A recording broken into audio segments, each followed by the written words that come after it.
დეკლარაციების ჩამონათვალიდან აირჩიეთ გადასახადის სახე, ხე-ტყე, ანგარიშ ფაქტურების დანართი ნომერი 3. აირჩიეთ შესაბამისი პერიოდი და ახალი დეკლარაციის შესავსებად გააქტიურეთ ღილაკი ახალი დეკლარაცია.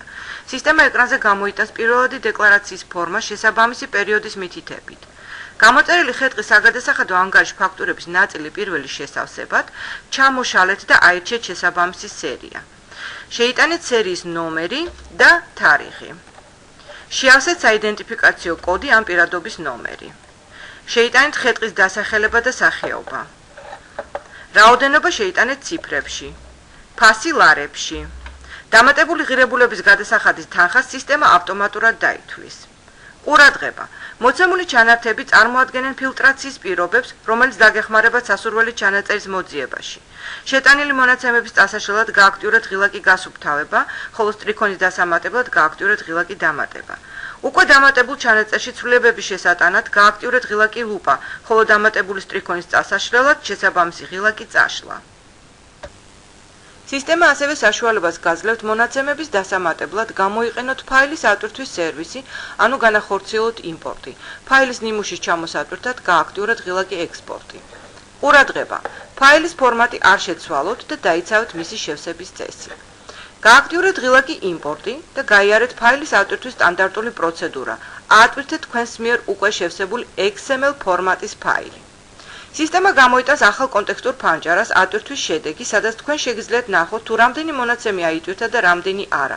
ამავდროულად სისტემა გაძლევთ საშუალებას იხილოთ აუტვირთავი მონაცემების ხარვეზის მიზეზები. ხარვეზის შემთხვევაში გამოასწერეთ იგი და ხელახლა გაიარეთ ატვირთვის პროცედურა.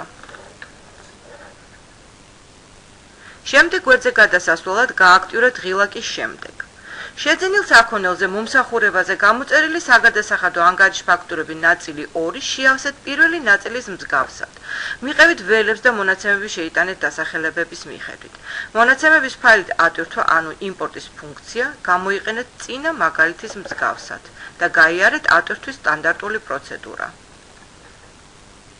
ღილაკის შემდეგ გააქტიურებით სისტემა გადაგიყვანთ დეკლარაციის ბოლო გვერდზე შედეგი, სადაც საშუალება გაქვთ დაათვალიეროთ და დარწმუნდეთ შეტანილი მონაცემების ისტორიაში, საჭიროების შემთხვევაში განახორციელოთ სასურველი ცვლილება რედაქტირება.